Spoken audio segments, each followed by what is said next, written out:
एक राजा था जिसने एक जंग लड़ी, एक ऐसी जंग जिसके जीतने हारने से उसे कोई फर्क नहीं पड़ता था। लेकिन उस जंग को जीतने के बाद जब वो अपने घर लौटा तो उसे अपने घर लौटने में 10 साल लग गए।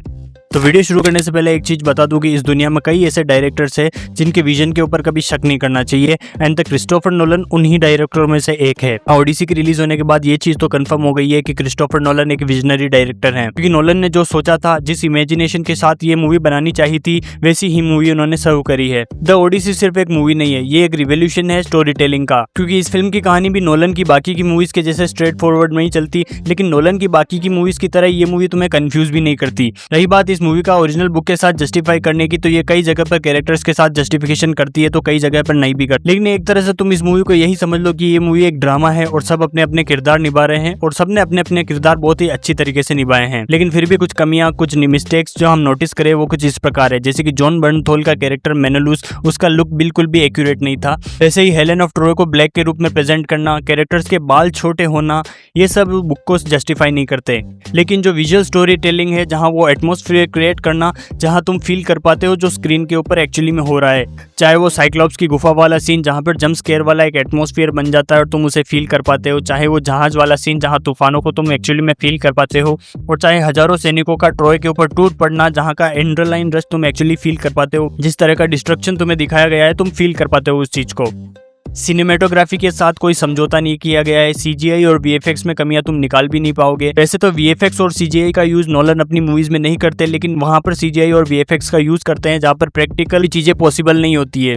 और जैसा कि मैट डीमन ने एक इंटरव्यू में ये भी बोला था कि अगर तुम स्क्रीन के ऊपर 1000 सैनिकों को देख रहे हो तो वहां पर लिटरली 1000 लोग मौजूद हैं। तो नोलन अपनी मूवी को रियलिस्टिक दिखाने में कोई समझौता नहीं करते। फिल्म का रन टाइम है 2 घंटा 55 मिनट, एंड जब तुम इस मूवी को देखते हो तो तुम सोचते हो कि काश ये मूवी 3 घंटा या 3.5 घंटा तो एटलीस्ट होनी चाहिए थी। लेकिन जैसा कि तुम्हें मालूम है कि ये मूवी 70mm IMAX कैमरा से शूट हुई है, वो भी 100%, जिसकी वजह से इसको 3 घंटे से ज्यादा बनाना प्रैक्टिकली पॉसिबल नहीं था, जिसकी वजह से नोलन ने इसमें कई सारे कट्स लगाए। थैंक्स टू CBFC जिन्होंने इसमें कोई कट नहीं लगाया। 2 घंटा 55 मिनट का रन टाइम था और 2 घंटा 55 मिनट की मूवी हमें देखने को मिलती है, क्योंकि बहुत सारे मेजर कट्स तो नोलन ने ऑलरेडी लगा दिए थे, क्योंकि उन्होंने अपने पिछली बार के एक्सपीरियंस से कुछ सीख लिया था। अब क्रिस्टोफर नोलन को इस मूवी के लिए ऑस्कर मिले ना मिले, मैट डीमन को उनकी परफॉर्मेंस के लिए ऑस्कर मिले न मिले, लेकिन लुडविग गोरेंसन जो कि इस मूवी के म्यूजिक कंपोजर है, वो एक ऑस्कर डिजर्व करते हैं अपने म्यूजिक के लिए। मुझे याद है एक इंटरव्यू में क्रिस्टोफर नोलन ने यह बोला था कि किसी मूवी के लिए म्यूजिक उतना इंपॉर्टेंट नहीं होता, लेकिन यहाँ पर द ओडिसी में म्यूजिक का इंपॉर्टेंट रोल था, जहाँ पर अलग अलग सीन में अलग अलग तरह का म्यूजिक था जो कि एक अलग ही तरह की एनर्जी जनरेट करता है।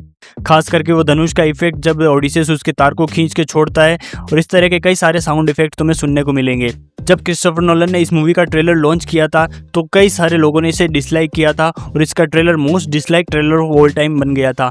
एंड कई सारे लोगों ने इसे ट्रॉय से कंपेयर किया था। ये मूवी किसी वॉर के बारे में नहीं है, ये ओडिसेस की लाइफ के बारे में है कि किस तरह उसे 10 साल लग गए थे अपने घर वापस लौटने में, और इन 10 साल के बीच उसके साथ क्या क्या हुआ, ये उन चीजों को दिखाती है। उसके जाने से पहले और उसके आने से पहले इथाका का क्या हाल था, यही सब इस कहानी का मेन फोकस है। मैं इतना कहना चाहूँगा कि मैं कई सालों से फिल्में देख रहा हूँ और बहुत सारी मूवीज़ मैंने थिएटर में देखी है। मोस्टली मैं थिएटर जाता नहीं हूँ कोई मूवी देखने के लिए, लेकिन इतना ही कहूँगा कि मैंने अपनी लाइफ में पहली बार कुछ ऐसा एक्सपीरियंस किया है। ओडिसी देखने का जो एक्सपीरियंस था ये बहुत ही कमाल का था।